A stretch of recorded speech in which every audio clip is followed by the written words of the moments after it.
দেব মন্দিরের main gate, ভিতরে জগন্নাথ দেবের পুজো হচ্ছে। এই পতাকা নাকি হাওয়ার উল্টো দিকে ওড়ে শ্রীকৃষ্ণের জীবন্ত হৃদয় লুকিয়ে রাখা রয়েছে। জগন্নাথ দেবের সেই মহাপ্রসাদ যে দেখা যাচ্ছে জগন্নাথ দেব মন্দিরের চূড়া, সানসেটের সময় যে দূরে দেখা যাচ্ছে সমুদ্র। সবাই এখান থেকে নিয়ে নিলাম, ছোট বড় চোখে পড়বে। হ্যাপি নিউ ইয়ার।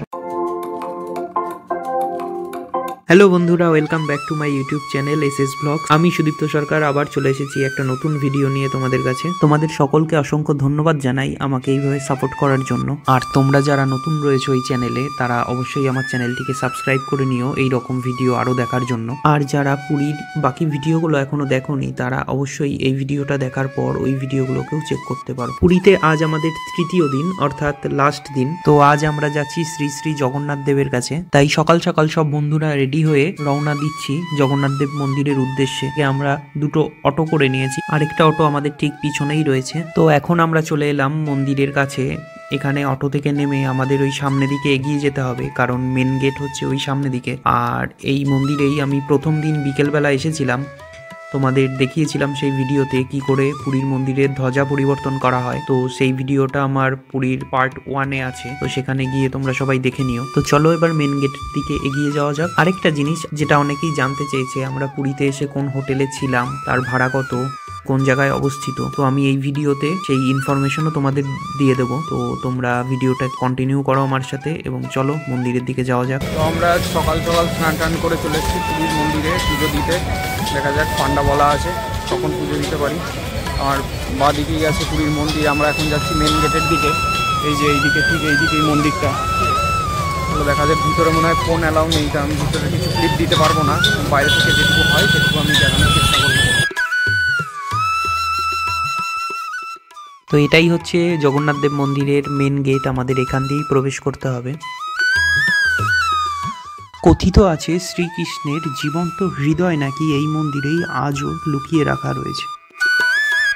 অনেকেই বলে থাকে পুরীর মন্দিরের এই পতাকা নাকি হাওয়ার উল্টো দিকে ওড়ে। এইখান থেকে জুম করলে দেখা যাচ্ছে ভিতরে জগন্নাথ দেবের পুজো হচ্ছে।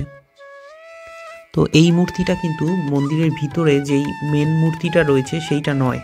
যারা ভিন্ন ধর্মীয় অথবা বিভিন্ন অসুবিধার কারণে মেন মন্দিরে প্রবেশ করতে পারবেন না কিন্তু ভগবানের দর্শন করতে চান, তাদের জন্যই এই মূর্তি এখানে রাখা, যাতে তাদের দর্শন না করে ফিরে যেতে না হয়। আর ওইদিকে দূরে যতটা টিনের ছাউনি দেখা যাচ্ছে, এই অতটা লম্বা লাইন পড়ে। তো আমাদের ওই ভিতর দিয়েই, ব্যারিকেডের ভিতর দিয়েই ঘুরে আসতে হবে। ওদিকে তো ফোন নিয়ে যাওয়া যাবে না, তো এখানেই ফোন রেখে আমাদের যেতে হবে। তো আবার পুজো দিয়ে এসে তোমাদের সাথে দেখা হচ্ছে।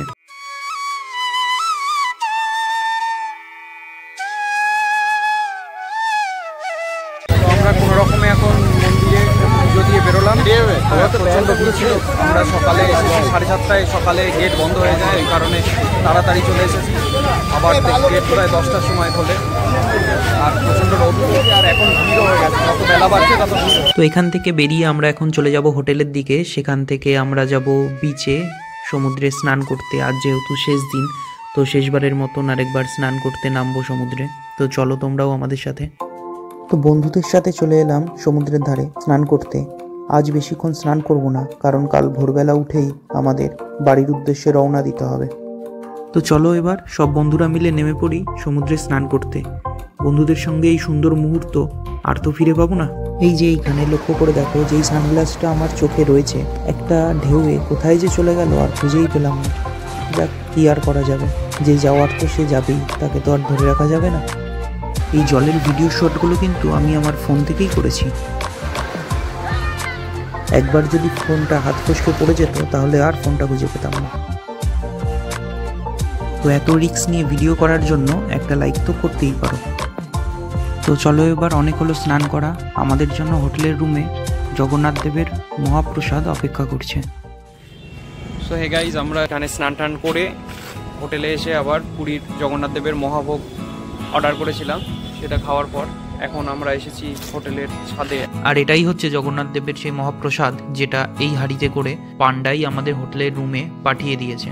চলো এবার হোটেল সম্পর্কে তোমাদের বলে দিই। আমরা যেই হোটেলে ছিলাম তার নাম হচ্ছে রায়ভিলা গেস্ট হাউস, আর হোটেলটা অবস্থিত আকসাদ ধামের পাশে। আর যদি হোটেলটার কথা বলি, হোটেলটা খুব ভালোও নয় খুব খারাপও নয়, মিডিয়াম। আমাদের একদিনের ভাড়া ছিল ওটা 800 টাকা, আর রুমগুলো ছিল তুলনামূলক একটু ছোট। এক একটা রুমে আমরা 3 জন করে ছিলাম, তো ওভারঅল মিডিয়াম। আমি ডেসক্রিপশনে হোটেলের নাম, অ্যাড্রেস এবং ফোন নাম্বার দিয়ে দিয়েছি, তোমরা যদি কেউ দেখতে চাও ওখানে চেক করতে পারো। এইবার তোমাদের ছাদের ভিউটা দেখাই। ওই যে দূরে দেখা যাচ্ছে জগন্নাথদেব মন্দিরের চূড়া, আর এখন সানসেটের সময়, তো দেখো কত সুন্দর লাগছে আকাশটা দেখতে। আর ওই যে দূরে দেখা যাচ্ছে সমুদ্র।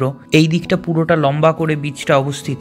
আমাদের হোটেলের পাশেই রয়েছে সবজি মার্কেট আর অনেক খাবারের দোকান। আর এই যে এই রাস্তাটা সোজা চলে যাচ্ছে সমুদ্র সৈকতের দিকে। 3 থেকে 4 মিনিট হেঁটে গেলেই সামনেই সমুদ্র সৈকত। আমরা এখানে হোটেলে ছিলাম 4 রাত 3 দিন, আর আমরা খাবার সব কিনেই খেয়েছি, আমরা নিজেরা রান্না করে খাইনি। পুরীতে খাবারের দাম একটু বেশি, এখানে ভেজ খাবার খেতে গেলে মিনিমাম তোমাকে 100 টাকা পে করতেই হবে, আর যদি নন ভেজ খাবার কিছু খাও তাহলে তো ধরে রাখো সেটা 150 টাকা। আমরা খাবার খেয়েছিলাম ডলফিন নামে একটা হোটেলে, ওখানে খাবার বেশ ভালোই। চলো এখন তাহলে দেখা হচ্ছে আবার কাল সকালে। তো আমরা এখন সকাল সকাল রেডি হয়ে 7টার সময় হোটেল থেকে বেরিয়ে ভুবনেশ্বরের দিকে রওনা দিচ্ছি। তো সেখান থেকে ট্রেন ধরে হাওড়া, তারপরে বাড়ি।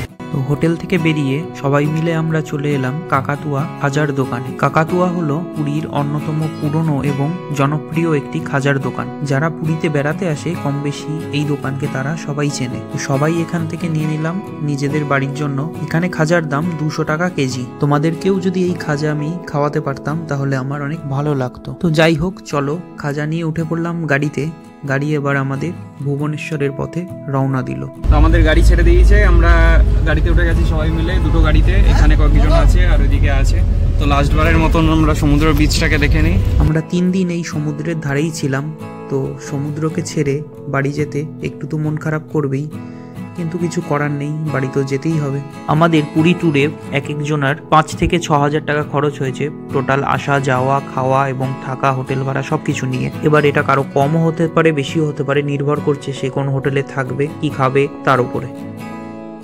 দীর্ঘ 2 ঘন্টা গাড়িতে যাত্রা করার পরে আমরা অবশেষে এসে পৌঁছালাম ভুবনেশ্বর স্টেশনে। এখানে এসেই দেখতে পেলাম কোনারক সূর্য মন্দিরের সেই রথের চাকা। এই চাকাটি কিন্তু ভুবনেশ্বরের যেখানেই যাও না সব জায়গাতেই ছোট বড় চোখে পড়বেই, কারণ এই চাকাটি হলো এখানকার ঐতিহ্য। তো চলো এবার উঠে পড়া যাক ট্রেনে। আমাদের পুরী ভ্লগ এখানেই শেষ হচ্ছে, আর তোমাদের সকলকে জানাই হ্যাপি নিউ ইয়ার। যদি এই ভিডিওটা তোমাদের ভালো লেগে থাকে তবে অবশ্যই লাইক করো, সাবস্ক্রাইব করো চ্যানেলটিকে এরকম ভিডিও আরও পেতে হলে, আর অবশ্যই সাপোর্ট করো চ্যানেলটিকে। দেখা হবে আবার নতুন ভিডিওতে। টাটা।